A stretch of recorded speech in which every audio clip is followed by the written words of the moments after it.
네, 확진자가 또 최대치인데요. 코로나 상황 전문가와 짚어보겠습니다. 이형민 연세대 세브란스병원 진단검사의학과 교수 모셨습니다. 안녕하십니까? 네. 코로나 확산세 속에서 오늘 또 우리 수험생들이 수능을 치르고 있습니다. 지금은 1교시가 이제 진행 중일 텐데요. 지난해에 이어서 올해도 또 이제 코로나 수능인데 올해는 그래도 시험 볼 때는 칸막이 안 한다고요? 예, 맞습니다. 이제 작년에는 저희가 그 수능 보는 그 학생들이 전부 다 칸막이를 설치한 상황에서 시험을 보도록 했었는데요.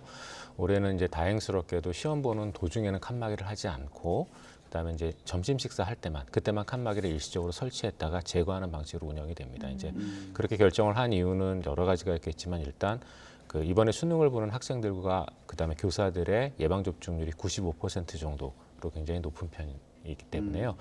그러한 높은 예방 접종률을 믿고 있고 그다음에 두 번째로는 일단 칸막이를 하지 않더라도 마스크 착용은 전부 다 하도록 되어 있습니다. 예. 그리고 수능 시험 보는 중간중간 쉬는 시간에 환기를 하도록 그렇게 지금 지침이 짜여져 있기 다행히 때문에 많이 안 추워서 다행인 것 같아요. 예, 맞습니다. 그래서 아마 시험 보는 도중에는 칸막이까지는 필요 없다라고 판단을 한 것 같고요. 다만 식사를 하는 도중에는 그 비말들이 나올 수가 있기 때문에 예. 그때만 일시적으로 칸막이를 설치했다가 치우는 것으로 운영하는 것으로 알고 있습니다. 이렇게 여러 가지 어려운 가운데 수능 시험이 진행되고 있는데 신규 확진자 수도 역대 최다로 집계가 됐습니다. 3,292명이고요. 또 위중증 환자도 500명을 넘었더라고요. 예, 이 상황은 어떻게 해야 될까요? 예, 맞습니다. 신규 확진자가 이제 이번 주부터 급증하기 시작을 했는데요. 이렇게 지금 신규 확진자가 급증하는 이유는 이제 이번 주부터 단계적 일상 회복에 영향을 받는 걸로 생각이 되거든요. 저희가 사실 지난주까지는 그 신규 확진자 숫자가 늘기는 늘어도 이렇게 큰 폭은 아니었었고 예. 다만 위중증 환자가 이제 느는 그런 양상을 보였었습니다. 근데 이제 이런 위중증 환자의 느는 양상은 사실은 10월 한 말 정도부터 발생했던 단계적 일상 회복의 기대감에 따라서 확진자가 늘면서 늘었던 거고 실제로 단계적 일상 회복 영향을 직접적으로 받은 건 아니었거든요. 근데 이제 이번 주부터 단계적 일상 회복에 따른 직접적인 영향으로 확진자 숫자가 급증하고 있고 이에 따른 위중증 환자의 증가는 다음 주부터 영향을 줄 가능성이 높습니다. 그러면은 지금 현재 위중증 환자 같은 경우에 어저께 506명, 다행히 이제 전날에 522명에 비해서는 조금 줄었지만 그래도 그 506명으로 500명을 여전히 넘고 있고 또 한 가지 안타까운 사실은 이 준 게 완쾌되거나 그래서 준 게 아니라 어저께 돌아가신 분이 29분이나 계셨습니다. 그래서 이러면서 지금 위중증 환자가 사망자들을 꾸준히 내고 있으면서 늘어나고 있는 상황이고 사망자가 최근에 좀 꾸준히 늘고 있는 것 같은데 이건 어떻게 봐야 되나요? 위중증 환자 중에 이제 일부가 계속 사망자로 지금 예. 그 돌아가시고 있는 걸로 저희가 생각을 해야 되고요.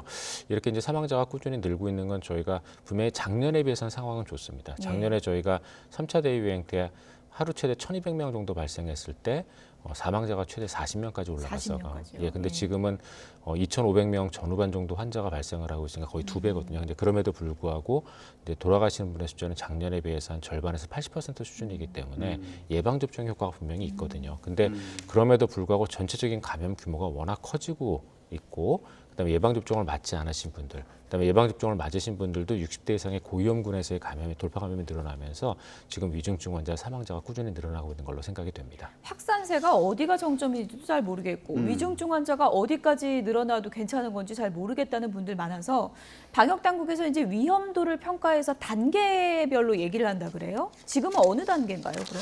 지금은 이제 중간 단계라고 중간 보시면 단계. 될 것 같고요. 근데 이 위험도 평가 지표는 이제 크게 세 가지 영역으로 나눠서 저희가 평가를 하게 됩니다.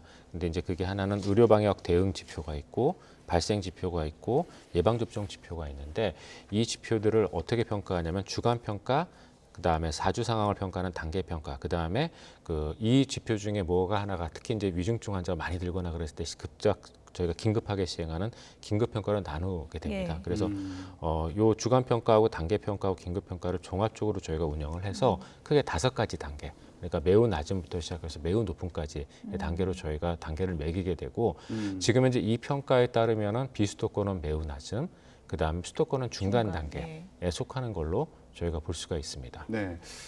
지금 보시는 것처럼 수도권은 중간 단계라고는 하는데 다음 주부터 위중증 환자가 더 늘어날 것으로 보인다 이렇게 설명해 주셨잖아요. 그러면은 이거 단계 금방 올라갈 수 있는 거 아닙니까? 예, 맞습니다. 올라갈 수 있다고 생각이 되는데요. 지금 이 지표 같은 경우에는 조금 전에 말씀드렸던 것처럼 3개 영역에 각각 5개, 8개, 4개의 지표가 있고요. 그중에 핵심 지표로 우리가 생각을 하고 있는 게 중환자실 병상 가동률, 의료 대응 역량 대비 발생 비율, 주간 신규 위중증 환자 수, 60세 이상 확진자 비율, 그다음에 60세 이상 및 고령군 추가 접종률. 이게 핵심 지표거든요. 근데 지금 이 지표가 비교적 잘 짜여져 있지만 문제점으로 생각이 되는 게 이 지표 안에 지금 선행 지표와 후행 지표가 섞여 있습니다. 그게 어떤 얘기인가요? 무슨 얘기냐면은 저희가 확진자가 늘어났을 때 이 확진자가 늘어나는 거는 선행 지표이고 이 늘어나는 확진자 중에 한 1, 2주 정도 있다가 위중증 환자가 늘어나거든요.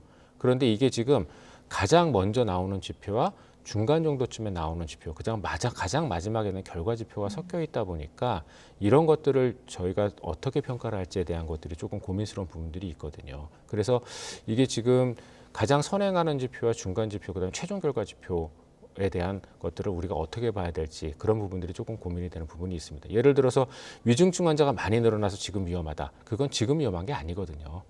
이미 1, 2주 전에 위험했던 거거든요.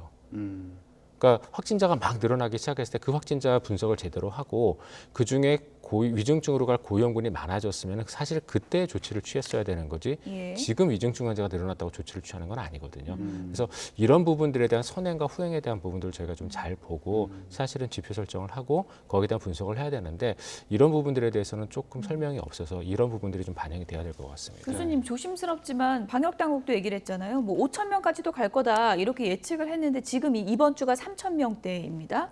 그럼 예를 들어서 지금 같은 추세라면 5천 명대는 어느 정도 시점에서 갈 수 있는 건가요? 여러 가지가 워낙 영향을 많이 주고 있기 때문에요. 저희가 뭐 정확하게 알기는 어렵지만 감염병은 더하기로 올라가지 않고 곱하기로 올라갑니다. 예. 한마디로 1,000명이 2,000명 됐으면 그 다음은 3,000명이 아니라 4,000명이 되고요. 4,000명 다음에는 6,000명이 아니라 8,000명이 됩니다. 예.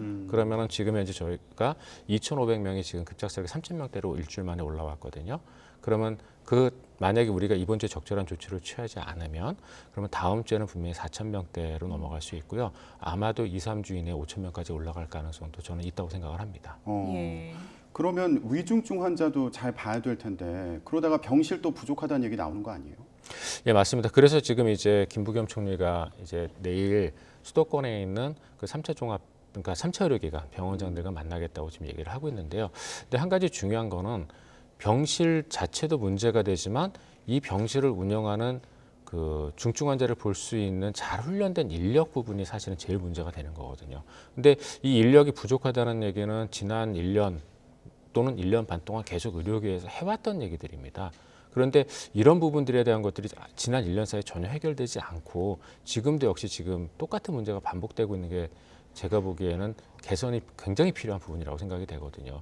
이게 첫 번째 경험하는 유행도 아니고 저희가 이미 3번, 4번의 유행을 겪었거든요. 예. 그리고 그런 유행을 겪을 때마다도 중환자 병상에 대한 얘기와 의료진 부족에 대한 얘기를 거듭했음에도 불구하고 사실은 이러한 의료진들을 키울 수 있는 그러한 노력이나 또는 과정이 없었기 때문에 지금 역시 또 똑같은 문제가 반복이 되는 거라 이 부분에 대해서는 지금 당장의 조치도 필요하지만 향후 이런 부분들에 대해서 종합적인 대응, 중장기적인 대응을 할 수 있는 부분들도 많이 필요하다고 생각이 됩니다. 끝으로 치료제도 좀 짚어볼게요. 머크사 치료제요. 우리가 식약처가 이제 긴급 사용 승인 절차에 들어갔다고 그러는데 그럼 실제로 우리가 처방받아서 이렇게 치료제를 복용할 수 있을 때까지는 어느 정도 시간이 걸리는 건가요? 근데 지금 해당 치료제 같은 경우에는 도움은 되겠지만 저희가 좀 조심할 부분이 있는 게요.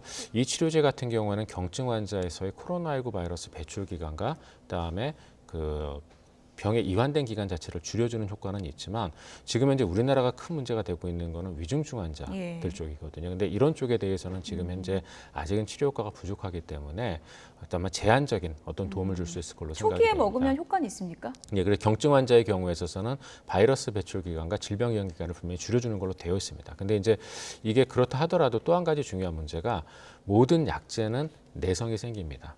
항바이러스제 역시 항바이러스에 대한 내성이 생길 수가 있거든요. 그래서 만약에 우리가 어렵게 확보한 이런 약제가 항바이러스제 내성이 발생을 해서 광범위하게 퍼진다면 소용이 없어지기 때문에 이 약제의 사용에 대한 부분들도 저희가 항바이러스제 내성이 생기는지 여부를 정확하게 관찰하면서 투여를 해야 되기 때문에 아마도 당분간은 광범위하게 사용하기보다는 의료기관 위주로 해서 사용을 하게 될 것 같습니다. 완벽한 해결책은 또 될 수가 없는 거겠군요. 이영민 연세대 세브란스병원 진단검사의학과 교수였습니다. 고맙습니다.